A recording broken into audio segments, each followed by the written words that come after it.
नमस्कार, news nation का digital platform देख रहे हैं आप। मैं हूं आपके साथ रोमिता तिवारी।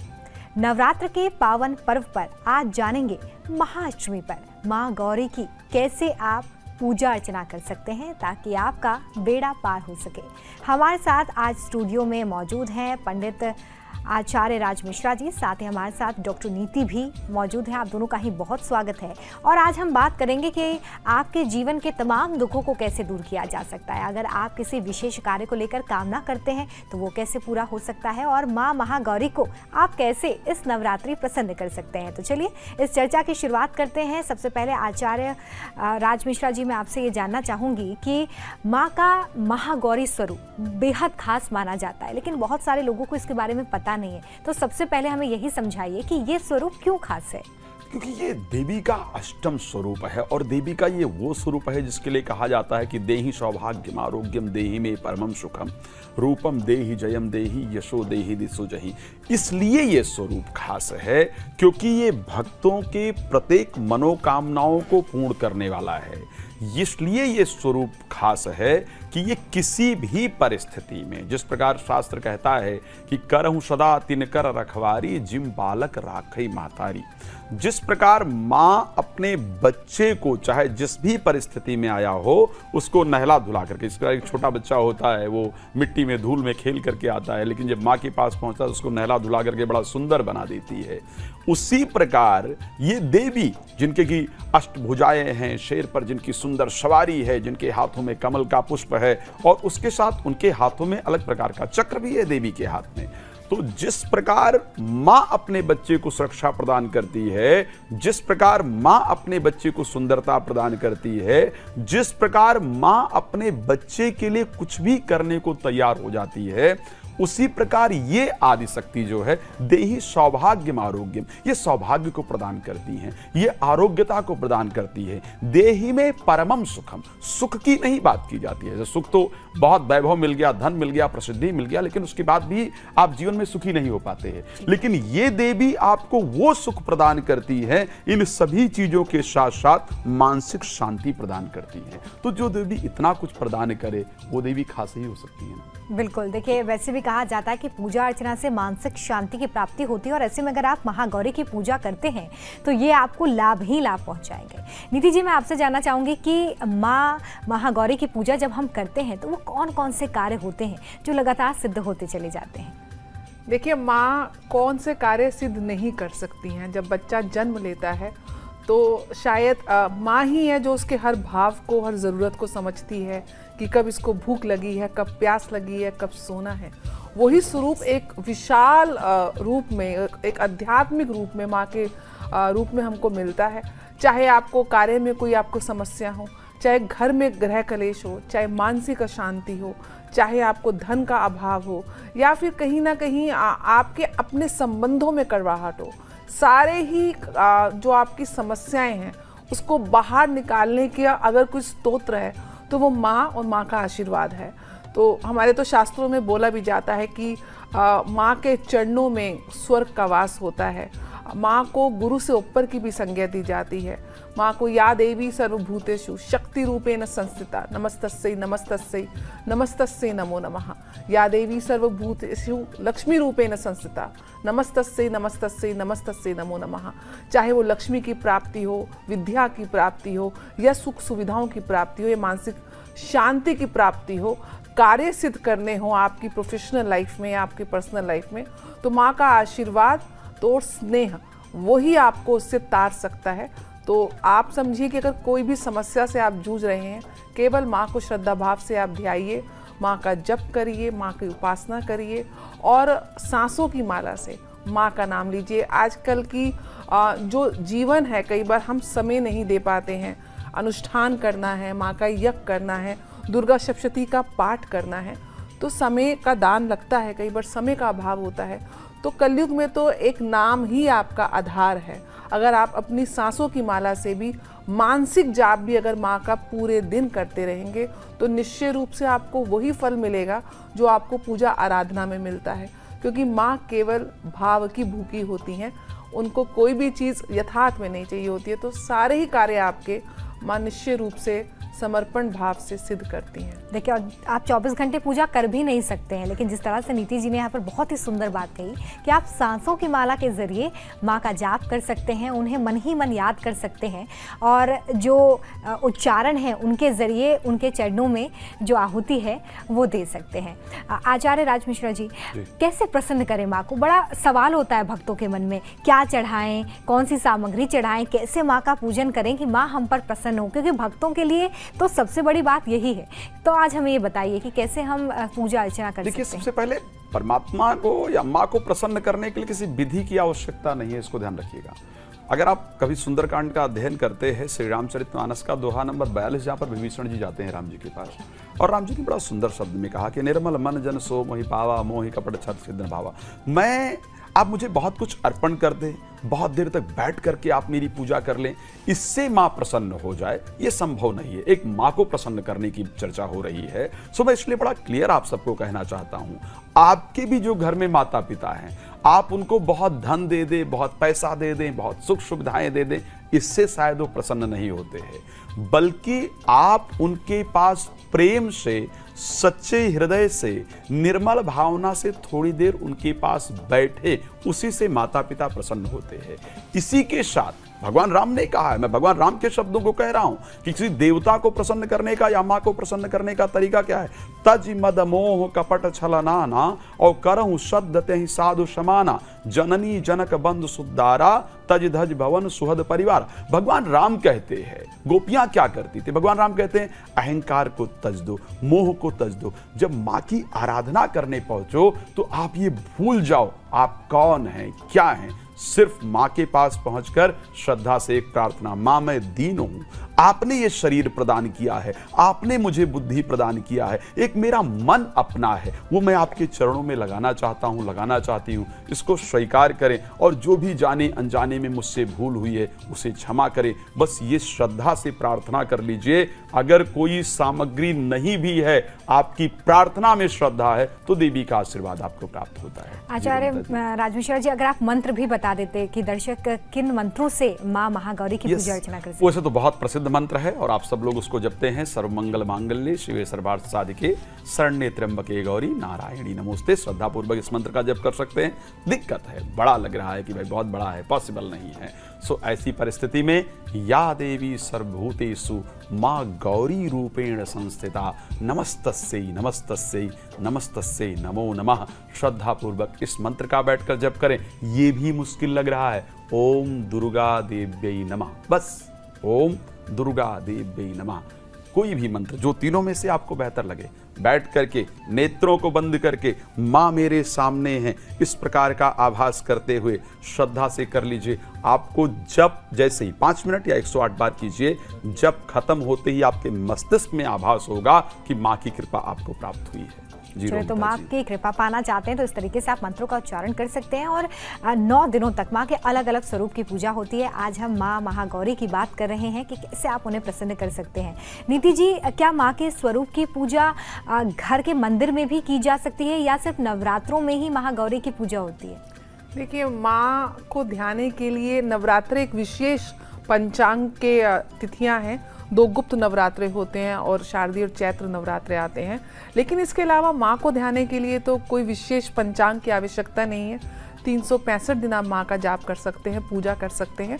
घर के साथ साथ आपको जो आपके क्षेत्र में जो मंदिर है वहाँ भी जाना चाहिए, क्योंकि ऊर्जाएं, देखिए मंदिर में जो संचारण आध्यात्मिक ऊर्जाएं जो होती हैं, क्योंकि आपने इस चीज़ को महसूस करेंगे कि जब आप मंदिर में जाते हैं या गिरजाघर में जाते हैं, आपका जिस भी धर्म में आपकी श्रद्धा है, तो वहाँ जाके जब आप बैठते हैं, ईश्वर से एक प्रकार से संबंध बनाने का मानसिक रूप से कोशिश करते हैं, तो आपको एक विशेष ऊर्जा का संचार आप अनुभव करेंगे।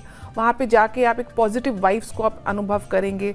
आपके अंदर की अगर कोई मैल है, कोई कुंठा है, तो आप देखेंगे कैसे अश्रुओं के साथ आप अपनी उस मैल को वहाँ पे जाके त्यागते हैं। जब आप मंदिर में मूर्ति के समक्ष बैठते हैं, जब मूर्ति आपसे बात करती है, आपके प्राणों के साथ मूर्ति के प्राण जब सिंक्रोनाइज करते हैं, तो आप वहाँ पे अपने मन की बात ईश्वर से कर सकते हैं, जो आप शायद किसी से भी नहीं कर सकते हैं, चाहे वो आपके घर का मंदिर हो या फिर आप कोई मंदिर में जाके पूजा करें। लेकिन सबसे ज़्यादा ज़रूरी क्या है कि आपके आचरण में वो सात्विक आचरण आपको धारना बहुत आवश्यक है। धर्म का अर्थ ही है धारयति च धर्मः, जो आप धारण करते हैं अपने आचरण में वो धर्म है। आपकी जो क्रियाएं हैं, आपको माँ की पूजा कर रहे हैं लेकिन घर की माँ का आप तिरस्कार कर रहे हैं, माँ की पूजा कर रहे हैं लेकिन अपने बच्चे की माँ का आप तिरस्कार कर रहे हैं, माँ की पूजा कर रहे हैं लेकिन अपनी बहन को सम्मान नहीं दे रहे हैं, या आप अपने वर्क कल्चर में जो आपके साथ और महिलाएं काम करती हैं उनको सम्मान नहीं दे रहे हैं, आप किसी के साथ आप जो आपका आचरण है वो ही आपकी असली पूजा है कि आप नारी शक्ति को देवी की तरह पूजें, क्योंकि केवल सनातन संस्कृति में नारी को देवी माना जाता है, चाहे सरस्वती के रूप में, चाहे लक्ष्मी के रूप में, चाहे अन्नपूर्णा के रूप में, और रौद्र रूप में काली के रूप में भी हम पूजते हैं, दुर्गा के रूप में भी पूजते हैं। सभी देवताओं के आह्वान से जब माँ दुर्गा ने अपना पूरा रूप धारण किया तो किस तरीके से जो बुरी शक्तियां हैं, किस तरीके से राक्षसों का संहार किया, सभी देवताओं ने अपनी शक्तियों से माँ को सुसज्जित किया। तो इस बात को समझने की आवश्यकता है कि माँ के अंदर सारे ही रूप हैं, जहाँ स्नेह भी है वहाँ रौद्र भी है, जहाँ ममत्व भी है वहाँ प्रेम भी है। तो उस रूप को आप कहीं भी ध्याएं, चाहे घर के मंदिर में ध्याएं, चाहे आप मंदिर में ध्याएं, लेकिन उसका आचरण अपने जीवन में अवश्य करें, क्योंकि अगर आप नारी का सम्मान नहीं करेंगे, देवी का सम्मान नहीं करेंगे, तो आप कितनी ही माला फेर लें, माँ कभी भी प्रसन्न नहीं होंगी। बिल्कुल, मुझे लगता है नीति जी ये सिर्फ नवरात्रों तक सीमित नहीं होना चाहिए, हमें अपने आचरण में ये सारी बातें लानी होंगी, तभी आप असल तौर पर माँ को प्रसन्न कर पाएंगे। ये वो चीज़ें हैं जो आप कर्मों से माँ को अर्पित कर सकते हैं। पूजा अर्चना तो आप करेंगे ही, लेकिन यहाँ पर कर्म भी बहुत महत्वपूर्ण हो जाते हैं अगर आप भगवान के प्रति सच्ची श्रद्धा रखते हैं। वैसे तो माँ सब पर ही अपनी कृपा विशेष तौर पर बरसाती है, लेकिन कहते हैं कि माँ गौरी विशेष रूप से महिलाओं की बिगड़ी बनाती हैं, उन पर विशेष कृपा रखती हैं। तो आचार्य राज मिश्रा जी, आज आप हमें बताइए कि अगर महिलाओं को किसी भी तरह की कोई समस्या है, वो किसी समस्या से बहुत दिनों से जूझ रही हैं, बहुत परेशान है और चारों तरफ से रास्ते बंद हो चुके हैं, वो किस तरह से पूजा अर्चना करें? कोई मंत्र हो अगर? देखिए, सबसे पहले अगर एक तो मैं एक बात बड़ा क्लियर करना चाहूंगा। पहले नीति जी ने एक शब्द कहा था धर्म को लेकर के, धर्म वही है जो धारण किया जाए जी। और धर्म का तात्पर्य सच्चाई में है कि आप पूजा बाद में करें। वेदव्यास जी से एक प्रश्न किया था कि आखिर धर्म क्या है? पूजा करना धर्म है, मंत्र का जप करना धर्म है, माला जपना धर्म है? वेदव्यास जी ने कहा नहीं, ये धर्म नहीं है, ये हमारा स्वार्थ है। धर्म है आत्मनः प्रतिकूलेन प्रसारेण न समाचरेत। जो बात आपकी आत्मा को अच्छी ना लगे वो दूसरे के लिए प्रयोग ना करें, यही मात्र धर्म है। तो सच्चाई में सबका सम्मान हो, सबके लिए अच्छा प्रयास हो, यह धर्म है। माँ स्त्री और पुरुष दोनों पर बराबर कृपा करती है, मैं इससे सहमत हूं, मैं क्लियर कह सकता हूं। कौन सा मंत्र देवी जी को प्रिय है? सबसे पहले तो प्रेम का मंत्र देवी जी को सबसे प्रिय है, लेकिन अगर कोई विशेष कामना आपके मन के अंदर है तो एक कमल का पुष्प दुर्गा जी को अर्पण करते हुए, और उसके साथ एक बहुत सुंदर मंत्र है, शरणागत दीनार्थ परित्रायण पारायणे सर्वस्याति हरे देवी नारायणी नमोस्तुते। हे देवी, मैं आपके शरण में आई हूं और आप दीनों पर दया करने वाली। मैंने सुना है कि जो आपके शरण में आए उसकी कामनाओं को आप पूर्ण करती हैं, इसलिए मेरे जीवन के दुख, मेरे जीवन के कष्टों को आप हरण करें, मुझ पर अपनी कृपा करें। इस मंत्र का अर्थ भी यही है। श्रद्धा पूर्वक कर इस मंत्र को आप कर सकती हैं तो निश्चित रूप से ये ध्यान रखिएगा, देवी आपके अंदर निवास करेंगी। परमात्मा सभी के अंदर है, देवी का निवास सबके अंदर है, सिर्फ हमें उस सात्विक ऊर्जा को जागृत करने की आवश्यकता है। इस मंत्र के माध्यम से वो सात्विक ऊर्जा जागृत होगी और आपको खुद पता चलेगा कि मुझे अपनी समस्याओं को दूर कैसे करना है, मुझे अपने जीवन में प्रसन्न कैसे रहना है। जी रोमिता जी, मुझे लगता है कि आचार्य राज मिश्रा जी, आपने यही कहा कि भगवान शायद खुद नहीं आते, लेकिन हमें रास्ता जरूर दिखाते हैं कि कैसे हम उन परेशानियों को दूर कर सकते हैं। तो अगर आप इस तरीके से मंत्रोच्चारण करते हैं तो माँ की विशेष कृपा होगी और आपको अपनी परेशानियों से निकलने का रास्ता जरूर मिलेगा। ऐसी ही एक परेशानी है नीति जी, शादी में काफ़ी अड़चने आना। अगर हमारी किसी बहन के साथ इस तरह की कोई परेशानी है तो वो इसे कैसे दूर कर सकती हैं? क्या इसके लिए कोई विशेष मंत्र है? देखिए, विवाह जीवन का एक बहुत ही बड़ी स्टेज होती है लाइफ के अंदर, और हर इंसान, चाहे वो पुरुष हो या महिला हो, हर एक को जीवन साथी चाहिए जो उसकी इस जीवन की जो यात्रा है उसमें उसके साथ खड़ा हो, चाहे सुख हो चाहे दुख हो। तो विवाह से संबंधित कई बार मांगलिक दोष जैसे कुंडली में होता है, या और भी कई दोष होते हैं जिसकी वजह से विवाह में अड़चन देखी जाती है कि आपकी जो उम्र है वो इस योग्य हो चुकी है, लेकिन आपको अपने हिसाब से आपको पार्टनर नहीं मिल पा रहा है, या विवाह हो चुका है तो अपने जो आपके पति हैं या पत्नी है उनके साथ अनबन है, एक अंडरस्टैंडिंग आपकी उनके साथ नहीं है, या फिर विवाह में कुछ बाहरी ताकतें हैं, कई बार परिवार के कुछ सदस्य होते हैं जिनकी वजह से आपके आपसी संबंध खराब होते हैं, या आर्थिक कई बार तंगी होती है, उसका असर भी आपके विवाह पर पड़ता है। और कई बार ऐसा देखा जाता है कि संतान प्राप्ति में भी अगर विघ्न आ रहा है या संतान को भी कष्ट है तो विवाहिक सुख में वहाँ भी कमी आती है। तो मूल रूप से आपको इन सारी चीज़ों को कहीं ना कहीं आपको संतुलन करना पड़ता है जीवन के अंदर। ज्योतिष में गुरु को विवाह का कारक माना जाता है स्त्रियों की कुंडली में, और पुरुष की कुंडली में शुक्र को भार्य का कार्य माना जाता है। तो कुंडली में अगर गुरु और शुक्र या फिर सप्तम भाव या सप्तम भाव का स्वामी कहीं से पीड़ित होता है तो विवाह के सुख में बाधा आती है। तो अगर आपको माँ की सेवा करनी, देखिए माँ का आशीर्वाद तो हमको हर स्थिति में चाहिए, तो आपको पूरे नवरात्र में जो गुरु का जो एक तरीके से सिग्निफिकेटर होता है वो हल्दी होती है, आप रोज माँ को हल्दी अर्पण करें और साथ में गुरु की एक माला ओम ग्राम ग्रीम ग्रौम सह गुरुवे नमः या भगवान विष्णु की एक माला आप माँ के चरणों में समर्पित करें।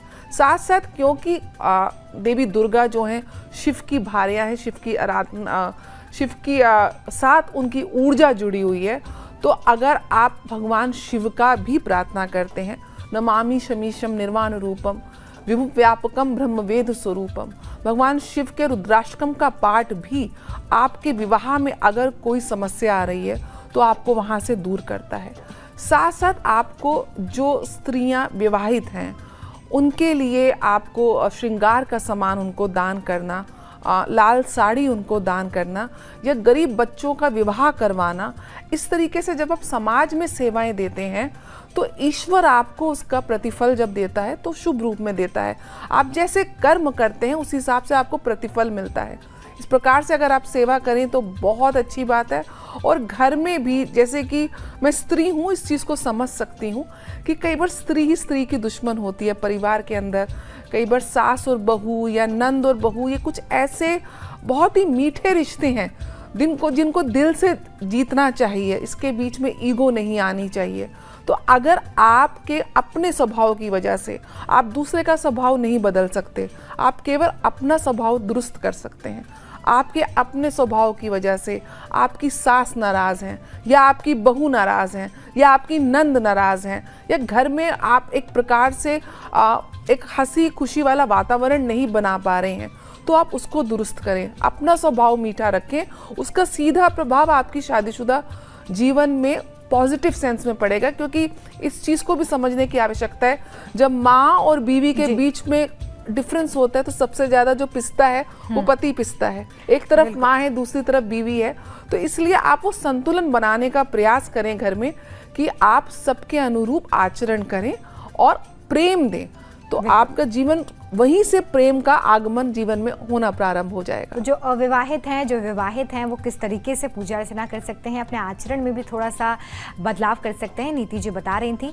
आचार्य राजमिश्रा जी, जो स्त्रियां संतान सुख चाहती हैं, अगर संतान की प्राप्ति नहीं हो पा रही है, तो इस नवरात्र उनके लिए आप क्या उपाय बताना चाहेंगे? आदिशक्ति का जो 5वां स्वरूप है, जो अस्कंद का है, आप जानते हैं श्री रामचरितमानस के अंदर भी कहा गया है, तब जन्म उखड़ वदन कुमारा तारक असुर समर जहिमारा। सो आदिशक्ति का जो 5वां स्वरूप है वो संतान को प्रदान करने वाला स्वरूप है। संतान के जीवन में आ रही समस्त प्रकार के विघ्नों को दूर करने वाला है। जो उपाय बताने जा रहा हूँ, जिन माताओं को संतान की प्राप्ति, जिन बहनों को संतान की प्राप्ति नहीं हो रही, वो भी इसको प्रयोग करें। और जिनका संतान होने के बाद संतान को स्वास्थ्य से रिलेटेड प्रॉब्लम उत्पन्न हो रही है, या संतान को जीवन में आगे बढ़ने में, प्रोफेशनल लाइफ में या पर्सनल लाइफ में प्रॉब्लम हो रही है, आप सभी लोग इस उपाय को ध्यान से नोट कीजिए और इसको प्रयोग करने से आपकी प्रॉब्लम सॉल्व होगी। इसको ध्यान रखिएगा। क्या करना है, 5 गोमती चक्र लेना है। गोमती चक्र बहुत आसानी से मिल जाता है, और 5 कौड़ी लेना है। दोनों चीज़ें, 5 गोमती चक्र और 5 कौड़ी, और उसके साथ 5 बेल के पत्र। इन तीनों चीज़ों को हमको लेना होता है और ले जा करके श्रद्धापूर्वक आदि शक्ति को अर्पण करना होता है। लेकिन इसके साथ एक चीज़ और करनी होती है, पंचामृत बनाना होता है। पंचामृत में तुलसी नहीं डालना होता है, ध्यान रखिएगा। उसमें दूध, दही, शहद, घी और गंगाजल, ये सारी 5 चीज़ें हमको मिक्स करनी होती है। इन 5 चीज़ों को मिक्स करके और आदि शक्ति को श्रद्धापूर्वक भोग लगाना होता है। वहां पर बैठ करके महागौरी देव्यै नमः इस मंत्र का 108 बार जप कीजिए। फिर उस चरणामृत को स्वयं पीना है। जो पंचामृत बना है उसको पी लीजिए। जो सारी सामग्री है उसको बांध करके मंदिर में रखिए एक पीले कपड़े में, और 1 वर्ष तक पूजा कीजिए। 1 वर्ष में आपको शुभ समाचार जरूर प्राप्त हो जाएगा। चलिए, तो अगर आप संतान प्राप्ति के लिए परेशान हैं, कई दिनों से प्रयास कर रहे हैं लेकिन कोई सफलता नहीं मिल रही है, तो देवी उपासना जिस तरीके से यहाँ पर आचार्य राज मिश्रा जी ने बताई, उससे आप ज़रूर करें इस नवरात्रि। माँ महागौरी की कृपा आप पर ज़रूर होगी। नीति जी, कुछ महिलाएं अपने पति के स्वास्थ्य को लेकर भी चिंतित रहती हैं। तमाम प्रयास करने के बाद भी कई बार स्वास्थ्य ठीक नहीं हो पाता है, तो इस नवरात्रि माँ महागौरी की पूजा अर्चना वो कैसे करें? महामृत्युंजय का जो मंत्र है, संपुट लगाकर, वो निश्चय रूप से काफ़ी फलदायी रहता है। अगर घर में किसी भी प्रकार से रोग का वास हो चुका है तो महामृत्युंजय आपको प्रातःकाल, आप उसका ऑडियो भी लगा सकते हैं, उसका जितना जाप करें रुद्राक्ष की माला के ऊपर उतना अच्छा है।